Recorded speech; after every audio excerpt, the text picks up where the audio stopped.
आइए डिस्कस करते हैं आज के टेस्ट में पूछे गए कुछ क्वेश्चंस। हर संडे आपका एक टेस्ट हो रहा है जिसमें लगातार कुछ क्वेश्चंस आपको दिए जा रहे हैं, जिससे आपकी प्रैक्टिस बहुत बेहतर ढंग से हो पाए। ठीक है, आज जितने लोगों ने भी टेस्ट दिया है इसका सॉल्यूशंस आप देखें कैसे बनेगा, कितना अच्छे से लगा सकते थे क्वेश्चंस को। आइए डिस्कस करते हैं हम लोग पहला क्वेश्चन जो रीजनिंग से लिया गया है। रीजनिंग का पहला क्वेश्चन है, इसमें आपको जो पैटर्न दिया गया है वो ये कोडिंग डिकोडिंग से लिया गया है। कोडिंग डिकोडिंग का जो क्वेश्चन है, कोडिंग डिकोडिंग के क्वेश्चंस के लिए पहले तो एबीसी पैटर्न और उसके कोड याद होने चाहिए, और इसके अलावा भी बहुत सारे डिफरेंट पैटर्न होते हैं जो आपको पता होने चाहिए। इस क्वेश्चंस में क्या दिया गया है, जैसे सॉल्ट लिखा है, सॉल्ट का कोड है 16, पिकल का कोड है 36। तो यहाँ पर आपको कोई कोड वगैरह नहीं दिया, यहाँ पर जितने अल्फाबेट हैं उनको काउंट किया गया है और उनका स्क्वायर किया गया है। जैसे 1 2 3 4, 4 का स्क्वायर करेंगे तो कितना हो जाएगा 16। ऐसे कितने टोटल 6 का स्क्वायर करेंगे तो कितना हो जाएगा 36। और ये टोटल कितने हैं हमारे पास 4 4 8 9 10 11 12 का स्क्वायर कितना होता है 144। यानी हमारा जो पहला आंसर बनेगा वो कितना हो जाएगा फर्स्ट ऑप्शन। ठीक है, तो पहला कोडिंग डिकोडिंग का क्वेश्चन था, डायरेक्ट पूछा गया क्वेश्चन था। सेकंड क्वेश्चन आपसे क्या कह रहा है कि इसमें आपको सीरीज को फिल करना है। सीरीज को फिल करेंगे तो क्या आंसर आएगा, देखिए समझिए। इसमें पैटर्न जो चल रहा है आपका, जैसे बी से पहले एम दिखाई दे रहा है, बी से पहले एम, तो यहां पर इसका मतलब कुछ और डाउट होगा। देखिए यहां से मिला लीजिए सीरीज, ए है, ए के बाद डी दिखाई देगा, फिर जे दिखाई देगा, मतलब यहाँ पे तो यू आने वाला है पक्का, और यहाँ पे यू आएगा तो बी आएगा, बी आएगा तो यहाँ पर बी आएगा। ठीक है, बी आएगा तो यहाँ पे लास्ट में फिर ए आएगा। ठीक, और लास्ट में बी और ए कहाँ लिखा हुआ है, इसमें नहीं है, लास्ट का बी ए इन तीनों में लिखा हुआ है, शुरू का यू और बी सभी में लिखा हुआ है। ठीक है, उसके बाद देखिए पैटर्न बन क्या गया हमारा, ए है तो ए के बाद डी आ गया, ए के बाद डी लगा लो, ए के बाद डी कहाँ पे है, इसमें है, इसमें है, मतलब ये ऑप्शन भी कट गया। अब आपके पास केवल 3 बचे हैं, जिसमें जे एम बी तक बिल्कुल सेम चल रहा है, जे एम बी यानी पैटर्न मिल गया जे एम बी डी, जे एम बी डी यानी जे यू एम बी डी, यानी कि हमारा fourth option will be the right. ये था रीजनिंग का सेकंड क्वेश्चन जो आपको सिरा सीरीज बेस पर पूछा गया था। अगला क्वेश्चन है आपका, ठीक है, अब स्पेस बनाते हैं और क्वेश्चन का आंसर देखिए क्या रहेगा। यहाँ पूछा गया है कि राधा जो अपनी टोटल इनकम का 25% बचाती है। तो इस क्वेश्चन को कैसे बताया था करने के लिए कि आप इनकम लिख लो, एक्सपेंडिचर मतलब खर्चा, और सेविंग। ठीक है, अगर राधा अपनी इनकम का 25% बचाती है, मतलब 100 रुपए कमाती है, 25 रुपए बचाती है, इसका मतलब 75 रुपए खर्च कर देती है। क्लियर यहाँ तक। उसके बाद बोला गया है कि उसका जो व्यय है उसमें 20% की वृद्धि होती है, मतलब यहाँ पर 20% वैल्यू बढ़ रही है। आपको सिखाया था जब वैल्यू इंक्रीज होती है सीधा 100 प्लस करते हैं, यानी कि 120% निकाल दो। 75 का 120 बटा अगर 100 करोगे तो ये कैंसिल हो जाएगा, 3 4 4 से कट जाएगा 30, यानी कितना आ जाएगा 90 रुपीज आ गया उसका खर्चा। ठीक है, अब क्वेश्चन ने आगे बोला है कि उसकी जो आय है वो 29% बढ़ गई है। 29% बढ़ गई मतलब ये कितना हो गया 129 हो गया है। 129 में से 90 घटाएंगे तो आपके पास जो वैल्यू आएगी वो कितनी हो जाएगी 39। क्लियर। अब आप देख लीजिए सेविंग कितना परसेंट बढ़ी है, 25 से 39 होने का मतलब कितना हो गया है 14 रुपए की वैल्यू इंक्रीज हो रही है। और जब वैल्यू इंक्रीज होती है तो आपको सिखाया था हमेशा कम वाला डिवाइड होता है, यानी कि हम लोग इसमें 25 को डिवाइड करेंगे, इनटू करेंगे 100, ये कैंसिल हो जाएगा तो कितना आ जाएगा 56%, यानी कि हमारा first option will be the right. Clear. आसान से शब्दों का पूछा गया क्वेश्चन था, तो जिन्होंने प्रैक्टिस नहीं की है कृपया दोबारा प्रैक्टिस करें, लगाएं इन क्वेश्चंस को, देखिए कितनी आसानी से पैटर्न बनना है। ठीक है, अगला प्रश्न देखिए,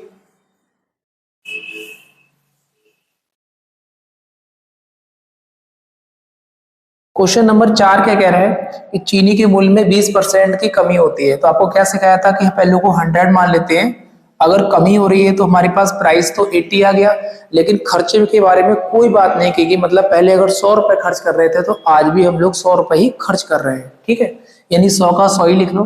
तो वैल्यू कितनी बढ़ती हुई दिखाई दे रही है 20। ठीक है, अब वैल्यू जब बढ़ती है तो हम लोग कम वाला डिवाइड करते हैं, यानी कि 80 को डिवाइड कर देंगे, इनटू कर देंगे 100, ये कट जाएगा 4 से कट जाएगा तो कितना आ जाएगा, एक मिनट, परसेंटेज नहीं निकालना है इसमें, हमें वैल्यू निकालनी है। तो कितना आ जाएगा 20 बटे 80, सॉल्व करेंगे तो 1/4, वैल्यू हमारी इंक्रीज हो रही है यानी इसमें प्लस हो जाएगा। अब क्वेश्चन ने बोला है कि 960 रुपए में 6 किलोग्राम चीनी अधिक मिल रही है। तो यहाँ पर देखो ये कितना अधिक हो रहा है 1, यानी 1 का मतलब दे रखा है आपको 6 किलोग्राम, और पूछ रहा है इसमें आपको कि घटा हुआ मूल्य बताओ, मतलब नया मूल्य जानना चाह रहा है कितना होगा। तो नया मूल्य निकालेंगे, इसको हम लोग क्या बोलते हैं, प्रारंभिक वैल्यू बोलते हैं। तो नई वैल्यू कितनी हो जाएगी, 4 में अगर एक बढ़ गया तो नई वैल्यू कितनी है, 5। ठीक है, एक का मतलब 6 है, 5 का मतलब कितना हो जाएगा, 30 केजी हो जाएगा। ये आपकी नई वैल्यू आ जाएगी। लेकिन वैल्यू नहीं पूछ रहा, आपसे कह रहा है प्राइस बताओ कितना होगा। तो प्राइस कितने में निकालेंगे, 960 में निकालेंगे। 960 डिवाइड बाई 30 करेंगे तो कितना आ जाएगा, 3 और 2 32 रुपीज पर केजी, यानी कि हमारा first option will be the right. उम्मीद है आपको ये क्वेश्चन अच्छे से समझ में आ गया होगा। इनको डाउट रहे एक बार रिकॉल करो, ये सारे क्वेश्चन आपके क्लासेस में कराए गए क्वेश्चन है, बस इसमें वैल्यू को चेंज किया गया है। ठीक है, तो देखिए अगला प्रश्न क्या कह रहा है।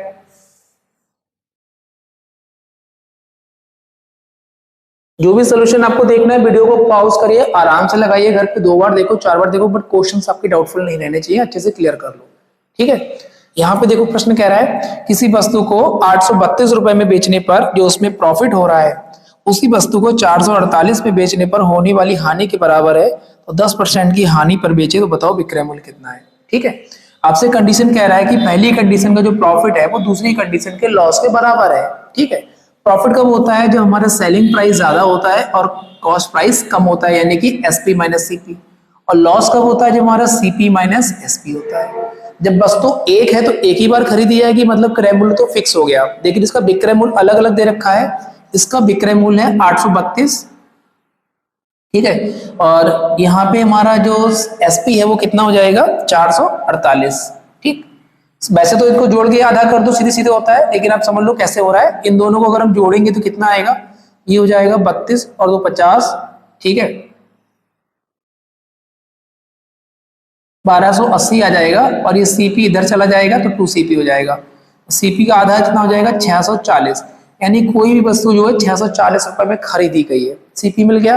अब प्रश्न आपसे कह रहा है कि 10% की हानि होनी चाहिए, यानी कि अगर सीपी 100% है तो एसपी निकालने के लिए क्या करते हैं, 100 में से लॉस को घटाते हैं, मतलब 90% निकालते हैं इसका। ठीक है, यानी 640 का 90% निकालेंगे, 0 0 कट जाएगा आपका, 9 से मल्टीप्लाई कर लो, 9 चौक 36, 3 9 छक 54, 54 और 3 होता है 57, 576, यानी कि first option will be the right. ठीक है, तो सारे प्रश्न आपके 5 के पांचों क्वेश्चन बहुत आसान पैटर्न के थे। जो कमी दिख रही थी वो केवल आपकी प्रैक्टिस की कमी थी, जिसकी वजह से आप क्वेश्चनों में फंस रहे हो या इनको नहीं लगा पा रहे हो, गलत कर रहे हो। ठीक है, अगला प्रश्न देखते हैं क्या कह रहा है। नेक्स्ट क्वेश्चन कह रहा है कि 1 रुपए में 3 टॉफियां खरीदी जा रही हैं, 50% का लाभ है, तो बताओ 1 रुपए में कितने बेचेगा। ये क्वेश्चन ऐसे होते हैं कि इनको आप ओरली कर सकते हो। सपोज करो कि अगर आप जो है 3 टॉफी या 3 समोसे खरीद के लाते हो, मान लो 30 रुपए की 3 टॉफियां हैं।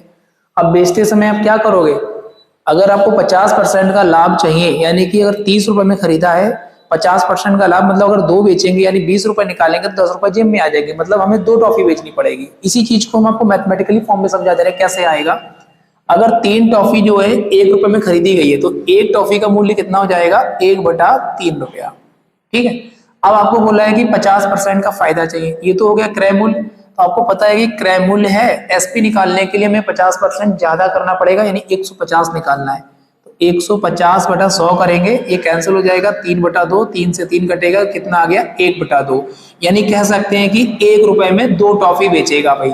ठीक है, 1 रुपए में 2 बेचेगा तो आपको 1 का फायदा होगा, मतलब 50% का फायदा हो जाएगा। यानी आपका जो आंसर है वो कितना होगा, first option will be the right. ये मैथमेटिकली फॉर्म हो गया। वैसे चाहो तो आप ओरली भी लगा सकते हो। ठीक है, प्रश्न को बस क्या कर रहा है, घुमा घुमा के पूछ रहा है आपसे। क्वेश्चन नंबर 7 देखिए क्या कह रहा है। क्वेश्चन नंबर 7 में बोला है कि 5 वस्तुओं का विक्रय मूल्य क्रय मूल्य के 6 गुने के बराबर है। मतलब कि वही क्वेश्चन है कि 5 वस्तुओं का एसपी बराबर 6 वस्तुओं का सीपी, बस लैंग्वेज को चेंज कर दिया और कुछ नहीं क्वेश्चनों में। ठीक है, तो देखिए क्या रहेगा, 5 वस्तुओं का जो एसपी का मामला है वो 6 गुना रहेगा सीपी के केस में। तो एसपी और सीपी को अगर हम बटे में लाते हैं तो हो जाएगा 6 5, यानी 5 रुपए में खरीदो और 6 रुपए में बेचो तो 1 रुपए का फायदा होगा। फायदा होगा मतलब 1 रुपए का। ठीक है, और किस पर होगा, सीपी पर, यानी बटे में 5 इंटू कर दो 100, 5 से काटेंगे तो कितना आ जाएगा, 20% आ जाएगा। यानी कि आपका जो आंसर है fourth option will be the right. ठीक, आई होप ये क्लियर हो रहा होगा आपको। जो भी क्वेश्चंस पैटर्न है बहुत ही इजीली पूछे गए हैं, बस कैलकुलेशन पार्ट होगा तब फंस सकते हो। क्वेश्चन नंबर 8 देखते हैं क्या कह रहा है। क्वेश्चन नंबर 8 कह रहा है कि एक वस्तु को इतने में बेचने पर इतनी हानि हो रही है, बताओ इतने में बेचे तो कितना प्रॉफिट हो जाएगा। वैल्यूज पॉइंट में ज्यादा दे रखी है तो आंसर में भी पॉसिबल है कि अप्रॉक्स में भी जा सकता है, अदरवाइज कंप्लीट आंसर भी हो सकता है। ठीक है, तो आइए डिस्कस करते हैं। पहला आपको एसपी दे रखा है 425.25, लॉस हो रहा है इतने का। आपको पता है जब भी लॉस होता है तो हम लोग 100 में से घटा लेते हैं, यानी हमें एसपी निकालना है तो 100 में से घटाएंगे इस वैल्यू को, तो कितना आ जाएगा 94.5% आ जाएगा, जो कि बराबर हो जाएगा 425.25 के। ठीक है, 1% निकालेंगे तो कितना हो जाएगा 425.25 अपॉन में आ जाएगा 94.5। ठीक है, अब आप कैंसिल करेंगे और 100% निकालेंगे तो 100% क्या होता है सीपी होता है, तो वैल्यू हो जाएगी 425.25 इंटू 100 अपॉन में आ जाएगा 94.5।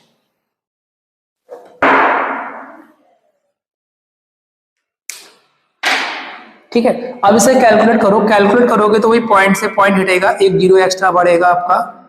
ठीक है, और ये कैंसिल इससे करोगे, जीरो से जीरो ये कट जाएगा, 5 45 ये आ जाएगा आपका 400। अप्रॉक्स अगर हम मल्टीप्लाई करते हैं तो इसका जो आंसर बनेगा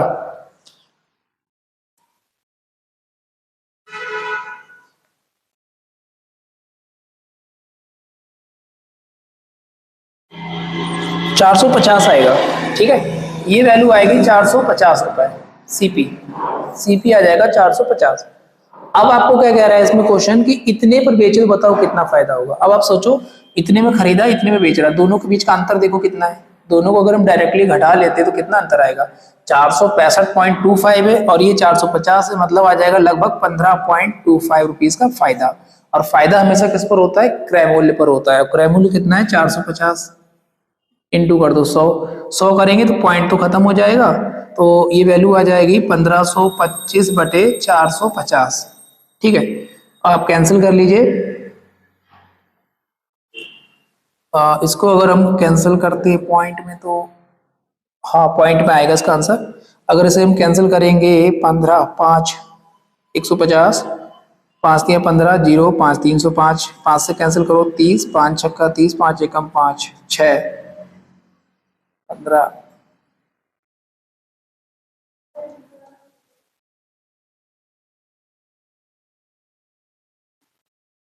ये गलत हो रहा है, ये 5 से काटेंगे 5 में 45 आएगा 90, फिर 5 से काटेंगे तो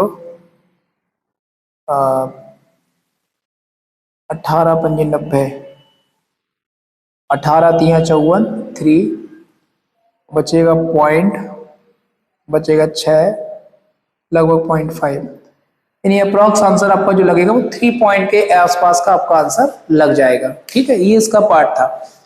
ठीक है, थोड़ा सा कैलकुलेटिव था, इसको ट्रायल करके देखिएगा, यही आंसर आएगा इसका। अगला प्रश्न देखते हैं क्या कह रहा है।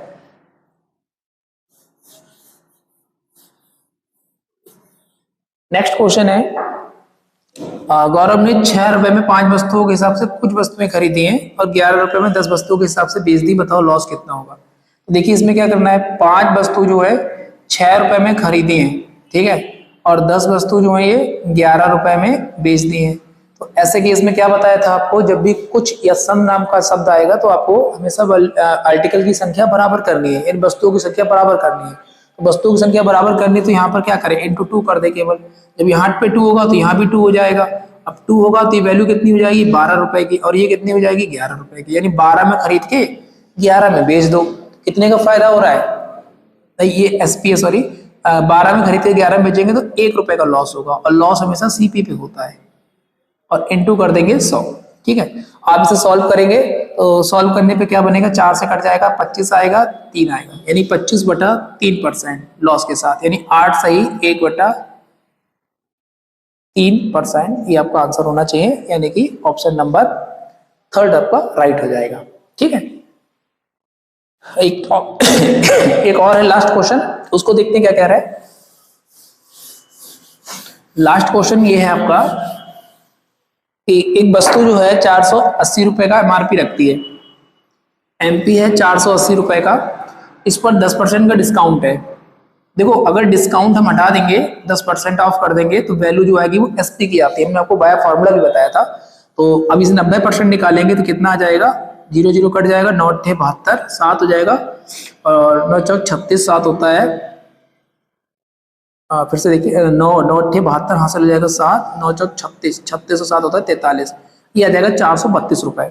फिर कह रहा है कि इस पे 8% का प्रॉफिट हो रहा है, यानी कि यहां से यहां जब आए होंगे तो ये 8% का फायदा लेके बैठा होगा, यानी वैल्यू इससे कम होगी। यानी आप 100% की वैल्यू निकालेंगे तो कितना आ जाएगा, 400 रुपए आ जाएगा। डायरेक्ट जिसको ना है वो 108% करके भी निकाल सकता है। अब क्वेश्चन कह रहा है कि अगर कोई भी डिस्काउंट ना दे, यानी कि यहां से जब आगे बढ़ रहे हैं तो कह रहा है कि भैया डिस्काउंट 0 कर दिया है। अब डिस्काउंट 0 कर दिया जाता है तो आपको पता है जो एमआरपी पड़ा होता है वस्तु उसी पे बिकती है। यानी एमआरपी कितना पड़ा था, 480 पड़ा था। अगर डिस्काउंट 0 हो गया तो हमारा जो एसपी है वो अब बन जाएगा एमपी, यानी कि मार्क प्राइस, यानी कि 480 रुपए हो जाएगा। ठीक है, अब आप देखिए 400 में खरीद के 480 में बेच रहा है तो कितने का प्रॉफिट हो रहा है, 80 रुपए का प्रॉफिट हो रहा है। अब प्रॉफिट किस पर होता है, हमेशा क्रय मूल्य पर होता है, यानी कि बटे में आ जाएगा आपका 400 इंटू कर देंगे 100 कट जाएगा, 4 से काट दो कितना आ जाएगा 20%, यानी कि ऑप्शन नंबर डी आपका राइट होगा। ठीक है, तो आई होप आपको डिफरेंट टाइप के क्वेश्चंस दिए गए थे, जिसमें 2 क्वेश्चंस रीजनिंग के थे, 2-3 क्वेश्चन परसेंटेज से लिए थे, बाकी सारे क्वेश्चन प्रॉफिट और लॉस से लिए गए थे। और जिन्होंने टेस्ट अटेम्प्ट किया बहुत अच्छी बात है, जिन्होंने टेस्ट अटेम्प्ट नहीं किया है प्लीज इन वीडियो को पॉज करके क्वेश्चंस को लगाइए, घर पे प्रैक्टिस करिए खुद का, तभी आप इन क्वेश्चंस पे कमांड कर सकते हैं। ठीक है, तो मुलाकात करते हैं अगले टेस्ट के सोल्यूशन में अगले संडे में। तब तक के लिए पढ़ते रहिए। Thank you, tata, bye bye.